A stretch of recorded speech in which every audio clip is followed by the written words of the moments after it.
সময় যেন এখানে থমকে আছে। প্রকৃতি তার অপার মহিমায় জড়িয়ে রেখেছে এই পাথর নির্মিত শিল্পকর্মকে। শত শত বছর ধরে দাঁড়িয়ে আছে কালের সাক্ষী হয়ে এক নীরব সৌন্দর্য নিয়ে। এটি শুধু একটি উপাসনালয় নয়, এটি একটি ইতিহাস, এটি একটি শিল্প, এটি একটি আধ্যাত্মিক আশ্রয়। এটি কুসুম্বা মসজিদ। পঞ্চদশ শতাব্দীর শেষ ভাগে যখন বাংলা সালতানাতের স্থাপত্য স্বর্ণযুগে, তখন এই মসজিদটি নির্মিত হয়েছিল। মসজিদের প্রবেশদ্বারে বসানো ফলকে মসজিদের নির্মাণকাল লেখা রয়েছে হিজরি 966 সাল, 1558 থেকে 1569 খ্রিস্টাব্দ। কুসুম্বা মসজিদ নওগাঁর একটি ঐতিহাসিক এবং গুরুত্বপূর্ণ প্রত্নতাত্ত্বিক স্থাপনা। আমরা জানি সুলতানি আমলের যতগুলো মসজিদ আমরা বাংলাদেশে দেখি তার মধ্যে কুসুম্বা মসজিদটি অন্যতম। 6 গম্বুজ বিশিষ্ট এই মসজিদটি সুলতানি আমলের জনৈক সুলাইমান নামক জনৈক ব্যক্তি কর্তৃক এটি নির্মাণ করা হয়। ওখানে একটি শিলালিপিতে পাওয়া যায় 966 খ্রিস্টাব্দে হিজরিতে এটি নির্মাণ করা হয়। মসজিদটির 6টি গম্বুজ আছে, ভিতরে প্রবেশের জন্য 3টি দরজা, ভিতরে আমরা ছোট ছোট 3টি মেহরাব দেখি যেটি কালো পাথরের অলঙ্কৃত, বিভিন্ন লতাপাতার নকশাঙ্কৃত, এবং ঠিক তার উত্তর পাশে একটি মঞ্চ দেখি, উঁচু একটি মঞ্চ দেখি, যেখানে ধারণা করা হয় তৎকালীন সময়ে কাজীরা বিচার কার্য পরিচালনা করতেন। মসজিদটির ঠিক পূর্ব পাশেই একটি বড় দিঘি আছে এবং আশপাশে পুরো মসজিদটি আমরা দেখব যে তার বাহিরের অংশে এবং ভিতরে অসংখ্য কারুকাজ, লতাপাতার নকশা অঙ্কন করা আছে। সব কিছু মিলে একটি মুসলিম স্থাপত্য এই নওগাঁর কুসুম্বা মসজিদ, যেটি বাংলাদেশের অন্যান্য মসজিদ স্থাপনার মধ্যে অনন্য বলে আমি মনে করি। আফগানি শাসনামলের শেষ দিকের শাসক গিয়াসউদ্দিন বাহাদুর শাহের আমলে সুলাইমান নামে একজন এই মসজিদটি নির্মাণ করেছিলেন। মসজিদের প্রতিটি পাথর, প্রতিটি নকশা যেন এক নীরব গল্প বলে, এক ভিন্ন সময়ের কথা বলে। এটি শুধু প্রার্থনার স্থান নয়, এটি শিল্পীর নিপুণ হাতের এক অলৌকিক সৃষ্টি। এই মসজিদটি সম্পূর্ণ পাথরের এবং ভিতরে মেহরাবে সৌন্দর্য খচিত, দৃষ্টিনন্দিত নকশা রয়েছে, যা দর্শকদের দৃষ্টি আকর্ষণ করে এবং তারা এটা দেখে বিস্ময়ে অবভূত হয়। এই মসজিদের মূল মেহরাবের উপরে পাথরের ফলকে সংক্ষিপ্ত একটা ইতিহাস রয়েছে, যেখানে লেখা রয়েছে লা ইলাহা ইল্লাল্লাহু মুহাম্মাদুর রাসূলুল্লাহ, আস-সুলতানুল আলিমু আল আদিলু আলা আদ-দুনিয়া ওয়াদ-দ্বীন আবু মুজাফফর হুসাইন শাহ আস-সাইয়্যিদ সুলতান আশরাফুল হুসাইন খল্লাদাল্লাহু মুলকাহু ওয়া সুলতানাহু ফি সানাতি 10 ওয়া 900, যার অর্থ হচ্ছে আল্লাহ ছাড়া প্রকৃত কোনো মাবুদ নাই, হযরত মুহাম্মদ সাল্লাল্লাহু আলাইহি সাল্লাম আল্লাহর প্রেরিত রাসূল, দিন ও দুনিয়ার মহান ন্যায় পরায়ণ বাদশাহ আবু মুজাফফর হুসাইন শাহ ইবনে আশরাফুল হুসাইন, আল্লাহ তার রাজত্বকে স্থায়ী করুন। নির্মাণাধীন সাল 910 হিজরি। এই মসজিদে শুধু বাংলাদেশের নয়, সারা বিশ্ব থেকে অনেক ধর্মপ্রাণ মুসলমান এসে এখানে 2 রাকাত সালাত আদায় করে তারা আল্লাহ পাকের কাছে প্রার্থনা করেন, মনের আশা ব্যক্ত করে। কুসুম্বা মসজিদ তার স্থাপত্য শৈলীর জন্য বিশেষভাবে উল্লেখযোগ্য। এটি বাংলার সুলতানি স্থাপত্যের এক অনন্য উদাহরণ। এর নির্মাণে স্থানীয় উপকরণ এবং বিদেশি প্রভাবের এক অপূর্ব সমন্বয় ঘটেছে। লালচে ইটের গাঁথুনি এবং কালো পাথরের ব্যবহার এই মসজিদকে দিয়েছে এক অসাধারণ রূপ। কুসুম্বা মসজিদ কেবল স্থাপত্যের দিক থেকে নয়, এর অলঙ্করণের দিক থেকেও অনন্য। প্রতিটি পাথরের উপর যেন শিল্পীর হাতের ছোঁয়া জীবন্ত হয়ে উঠেছে। ক্যালিগ্রাফি, ফুলের নকশা, জ্যামিতিক প্যাটার্ন সবকিছুই যেন এক ঐশ্বরিক বার্তা বহন করে। ইতিহাসের প্রতিটি ধাপ যেন এই মসজিদের পাথরে খোদিত। কুসুম্বা মসজিদ এমন এক সময় নির্মিত হয়েছিল যখন বাংলায় সুলতানি শাসন তার শিখরে ছিল। এই সময়ে স্থাপত্য এবং শিল্পের পৃষ্ঠপোষকতা ছিল চোখে পড়ার মতো।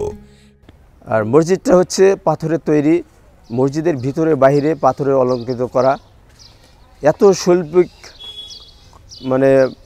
প্রত্নতাত্ত্বিক কর্ম যা দেখে আশ্চর্য হওয়া লাগে যে কী করে আজ থেকে 500 বছর আগে কি করে এটা সম্ভব।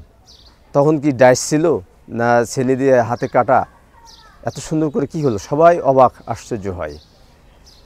মসজিদটি 910 হিজরি সনে নির্মিত, সুলতানি পিরিয়ড ছিলেন তখন। তো এখানে প্রতিনিয়ত শত শত দর্শনার্থী মসজিদ দর্শন করতে আসেন এবং জুম্মার দিনে হাজার হাজার দর্শনার্থী পরিদর্শন করতে আসেন এবং বিদেশি দর্শনার্থীও এখানে আসেন। তো এইখানে মানত কবুল হয়। মানত কবুল হওয়ার জন্য দেশের বিভিন্ন প্রান্ত থেকে লোকজন এসে এখানে 2 রাকাত নামাজ পড়ে আল্লাহ পাকের কাছে মনোবাসনা পূরণের জন্য, রোগ বা বালা মুসিবত থেকে মুক্তি পাওয়ার জন্য যে নিয়ত করে, মানত করে, সেটা আল্লাহ পাক কবুল করেন। বিশেষ করে এই লক্ষ্যে আরও বেশি দর্শনার্থী এখানে আসেন। মসজিদটি সুলতানি পিরিয়ডে নির্মিত, 910 হিজরি থেকে 966 হিজরি সন, মোটামুটি 56 বছর লাগছে মসজিদটি নির্মাণ করতে। এখানে 3টা সুলতান, প্রথমে আলাউদ্দিন হোসেন শাহ, গিয়াসউদ্দিন বাহাদুর শাহ, সুলাইমান শাহ, 3টা সুলতানের পিরিয়ড লাগছে মোটামুটি। কুসুম্বা মসজিদটি শুধু একটি উপাসনালয় ছিল না, এটি ছিল সেই সময়ের ক্ষমতা এবং সংস্কৃতির প্রতীক। কুসুম্বা মসজিদ বাংলার মুসলিম স্থাপত্যের একটি গুরুত্বপূর্ণ নিদর্শন, যা সেই সময়ের ধর্মীয় ও সাংস্কৃতিক জীবনযাত্রার প্রতিফলন ঘটায়। মসজিদের উত্তর পাশে 2য় তলার অংশে বসেই তৎসম শাসকেরা শাসন কাজ পরিচালনা করতেন। সময় পেরিয়ে গেছে অনেক, বদলে গেছে সমাজ, কিন্তু কুসুম্বা মসজিদ আজও দাঁড়িয়ে আছে তার স্বমহিমায়। এটি শুধু একটি প্রাচীন স্থাপনা নয়, এটি জীবন্ত ইতিহাস যা বর্তমান প্রজন্মের কাছে অতীতের বার্তা পৌঁছে দিচ্ছে। কুসুম্বা মসজিদ শতাব্দীর পর শতাব্দী ধরে স্থানীয় মুসলিম সম্প্রদায়ের জন্য একটি গুরুত্বপূর্ণ উপাসনালয় হিসেবে কাজ করে আসছে। এখানে নিয়মিত নামাজ আদায় করা হয় এবং বিভিন্ন ধর্মীয় অনুষ্ঠান পালিত হয়। এটি কেবল ইবাদতের স্থান নয়, এটি সম্প্রদায়ের মিলন কেন্দ্রও বটে। মসজিদের পশ্চিম পাশগুলোতে সুলতানদের বসবাসের জায়গা ছিল। আমরা এখন আবাদ করতে গিয়ে মাটি সরালে দেখি যে তাদের বাসার ভিত। এইখানে সুলতানদের রাজধানী ছিলেন। এই মসজিদকে দেখে মনে হয় সুলতানের রাজধানী ছিল এবং মসজিদের পাশেই 77 বিঘার একটা বিশাল জলাশয়। সুলতানি আমল শেষের পর পুরো এলাকাটা মানে পরিত্যক্ত অবস্থা হয়ে যায়, লোকশূন্য, জনশূন্য হয়ে যায়। দীর্ঘদিন শত শত বছর বলা যায় লোকশূন্য থাকে। ফলে পুরা এলাকাটা সুলতানদের যে বসবাসের জায়গা ছিল মসজিদের পশ্চিম সাইডে, সেগুলো বন জঙ্গলে ভর্তি, বাঘের আস্তানা। এখানে লোকজন খুবই আসতই না বলা যায় ভয়ে। কালের বিবর্তনে পাকিস্তানের শাসন আমলে পাকিস্তানের গভর্নর মুনায়েম খান এখানে আসার পরে মসজিদটা দর্শনের পরে তাকে ভালো লাগায় মসজিদটা 1964 সালে প্রত্নতত্ত্ব অধিদপ্তরের মাধ্যমে সংস্কার করে পুনরায় ব্যবহার উপযোগী করা হয়।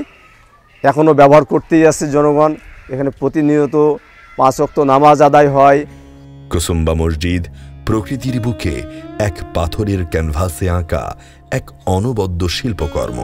এটি শুধু অতীতকে ধারণ করে না, এটি ভবিষ্যৎ প্রজন্মের জন্য এক অমূল্য সম্পদ। দেখলাম মসজিদটা অনেক পুরাতন পাথরের তৈরি, যেগুলো হয়তো অনেক দিন পর্যন্ত আরও নিদর্শন হিসেবে থাকবে।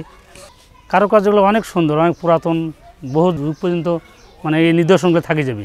পাথরের তৈরি তো আমাকে দেখে খুব ভালো লাগছে। আরও অনেক দূর দূরান্ত লোকগুলো আসবে, দেখবে, দেখার জন্য তাদেরকে অনুরোধ করছি ঐতিহাসিক মসজিদ হিসেবে তারা যেন দেখে যায়। দেখলে জ্ঞান বাড়বে, অনেক মানে পুরাতন ইতিহাসগুলো তাদের কাছে জেগে উঠবে, তারা বুঝতে পারবে, যে ইতিহাস সম্পর্কে জানতে পারবে।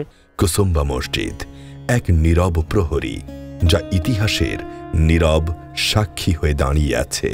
এর প্রতিটি কোণে লুকিয়ে আছে শিল্প, ইতিহাস আর আধ্যাত্মিকতার এক অসাধারণ মিশেল। এটি শুধু একটি ইমারত নয়, এটি এক জীবন্ত কিংবদন্তি, যা প্রজন্ম থেকে প্রজন্মান্তরে তার সৌন্দর্য ও মহিমা ছড়িয়ে দেবে।